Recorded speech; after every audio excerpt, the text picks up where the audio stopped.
ഏതായാലും കാലം കൊണ്ട് രണ്ടാമത്തെ ആള് ഇമാം മാലിക് റഹിമഹുല്ല ആണ്. അദ്ദേഹത്തിൻ്റെ പേര് മാലിക് ഇബ്നു അനസ് എന്നാണ്. മാലിക് ഇബ്നു അനസ് അബൂ അബ്ദില്ല എന്നാണ് അദ്ദേഹത്തിന് വിളിപ്പേര്.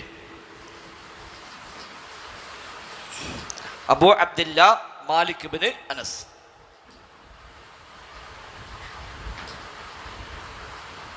അബൂ അബ്ദില്ല മാലിക് ഇബ്നു അനസ് എന്നാണ് അദ്ദേഹത്തിൻ്റെ ശരിയായ പേര്. 93 അദ്ദേഹം ജനിക്കുന്നതാണ് പ്രബലാഭിപ്രായം. 93 അല്ലെങ്കിൽ 94 ഇതൊക്കെ ചില വ്യത്യാസങ്ങൾ കാണാൻ പറ്റും. 97 എന്ന് പറഞ്ഞവരുമുണ്ട്. ഇപ്പം അന്നത്തെ കാലത്ത് ഡേറ്റൊന്നും അങ്ങനെ കണിശമായി രേഖപ്പെടുത്തുന്ന സിസ്റ്റമൊന്നും ഉണ്ടാവില്ല. അതുകൊണ്ടാണ് ഇപ്പം 93 അദ്ദേഹം ജനിച്ചു. 179 മരിച്ചു. ഇമാം അബൂ ഹനീഫ മരിച്ചത് 150 ഇമാം മാലിക് 93 ജനിച്ച് 179 മരിക്കുന്നു. ജനനം 93 അല്ലെങ്കിൽ 94 എന്നല്ല 97 എന്നും ചില അഭിപ്രായങ്ങൾ കാണുന്നു. അള്ളാഹു അഅലം. അദ്ദേഹത്തിന് ജന്മവർഷത്തിൽ ചില വീക്ഷണ വ്യത്യാസങ്ങൾ. കാരണം ജനിക്കുമ്പോൾ സ്വാഭാവികമായിട്ടും ശിഷ്യന്മാരും ഉസ്താദന്മാരൊന്നും ഉണ്ടാവില്ലല്ലോ. അതുകൊണ്ട് അന്നതത്ര ശ്രദ്ധേയമായിക്കൊള്ളം എന്നുമില്ല.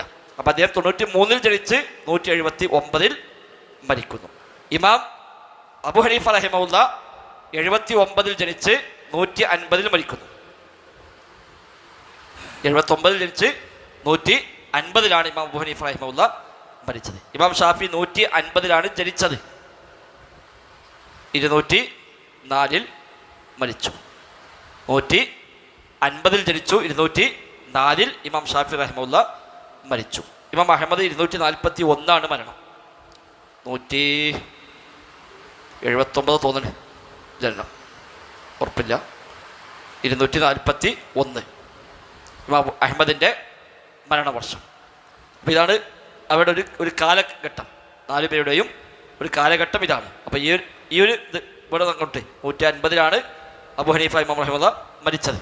129 ഇമാം മാലിക് മരിക്കുന്നത്. 204 ഇമാം ഷാഫി മരിക്കുന്നത്. 241 ഇമാം അഹമ്മദ് ബിൻ ഹംബൽ റഹിമഹുല്ല മരിക്കുന്നത്. അപ്പോൾ അബൂ അബ്ദില്ല മാലിക് ഇബ്നു അനസ് എന്നാണ് അദ്ദേഹത്തിൻ്റെ പേര്. അബൂ അബ്ദില്ല മാലിക് ഇബ്നു അനസ് ഇമാമു ദാരിൽ ഹിജ്റ എന്നാണ് സ്ഥാനപ്പേര്. ഇമാമു ദാരിൽ ഹിജ്റ. ദാറുൽ ഹിജ്റ എന്ന് പറഞ്ഞാൽ ഹിജ്റ ഭവനം, അതായത് മദീന. അപ്പം ഇമാമു ദാരുൽ ഹിജ്റ എന്ന് പറഞ്ഞാൽ മദീനയിലെ ഇമാം എന്ന് സ്ഥാനപ്പേര് അദ്ദേഹം അന്ന് മുതൽ ഇന്ന് വരെ മുസ്ലിം ഉമ്മത്ത് ഏകോപിച്ച് ആ പേര് അദ്ദേഹത്തിന് നൽകിയിരിക്കുന്നു. ഇമാമു ദാരുൽ ഹിജ്റ എന്നുള്ളത് മുസ്ലിം ഉമ്മത്ത് 1200 കൊല്ലമായി നിരാക്ഷേപം മുസ്ലിമീങ്ങൾ സ്വീകരിച്ചു പോകുന്ന പേരാണ് ഇമാമു ദാരുൽ ഹിജ്റ. ഫിഖ്ഹിലും ഹദീസിലും ഒരേപോലെ അദ്ദേഹം പ്രാവീണ്യം നേടി. ഇതിൻ്റെ പ്രത്യേകത, അദ്ദേഹം ജനിച്ചതും മദീനയിലാണ്, വളർന്നതും മദീനയിലാണ്, പഠിച്ചതും മരിച്ചതും മദീന വിട്ട് അദ്ദേഹം പോയിട്ടില്ല. മദീന വിട്ട് അദ്ദേഹം എങ്ങോട്ടും പോയിട്ടില്ല. മദീനത്തെ എല്ലാവരും ഇങ്ങോട്ട് വരുന്ന സ്ഥലമാണ്. എല്ലാ പണ്ഡിതന്മാരും മക്കയിലും മദീനയും വരാത്തിലുണ്ടാവുന്നല്ലോ. മക്കത്തും മദീനത്തും വരാത്ത പണ്ഡിതന്മാരില്ല. എല്ലാവരുടെയും ലക്ഷ്യം മക്ക മദീന എന്നതാണ് എല്ലാ കാലത്തും. അതുകൊണ്ട് തന്നെ പണ്ഡിതന്മാരുടെയൊക്കെ കേന്ദ്രമാണ് മദീന. ധാരാളം സഹാബിമാർ ജീവിച്ച് മരിച്ചു പോയ പ്രദേശമാണ് മദീന. താബിഈങ്ങൾ ധാരാളം ജീവിച്ച നാടാണ് മദീന. അതുകൊണ്ട് അദ്ദേഹം മദീനയിൽ പിന്നെ എടുക്കുമ്പോൾ അദ്ദേഹം പോയിട്ടില്ല. മദീനയിലെ പണ്ഡിതന്മാരെ അവലംബിക്കുകയും അങ്ങോട്ട് വന്നുകൂടിയ പണ്ഡിതന്മാരെ അവലംബിക്കുകയും ചെയ്തുകൊണ്ട് അദ്ദേഹം അവിടെ തന്നെയാണ് സേവനം ചെയ്ത് കൂടിയത്. അദ്ദേഹം വലിയ കണിശക്കാരനായിരുന്നു.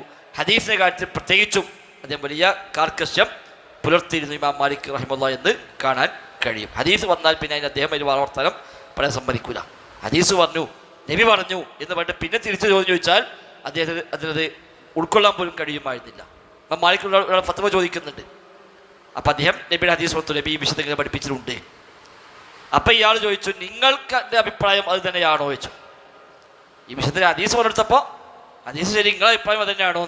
ഇമാം മാലിക് എന്താ ഞാൻ ചർച്ച എന്ന് വരികയാണോ ചോദിച്ചു. നബി ഒരു കാര്യം പറഞ്ഞിട്ട് പിന്നെ ഞാൻ അഭിപ്രായം പറയാതിരിക്കാൻ എന്താ ഞാൻ മുസ്ലിം അല്ലേന്ന്? അപ്പം നബി ഒരു കാര്യം പറഞ്ഞാൽ ഒരു മുസ്ലിം ആണെങ്കിൽ പിന്നെ അതിനപ്പുറത്തേക്കില്ലല്ലോ. അപ്പം ഞാൻ പിന്നെ അത് പറയുന്നുണ്ടോ ചോദിക്കാൻ എന്താ നിന്റെ വിചാരം? ഞാനൊരു ചർച്ചിൽ നിന്നെങ്ങാനും വരികയാണ് എന്നാണോ എൻ്റെ അഭിപ്രായം? ഇനി ഇമാം മാലിക് റഹിമഹുല്ലാ അങ്ങോട്ട് ചോദിക്കുന്നു.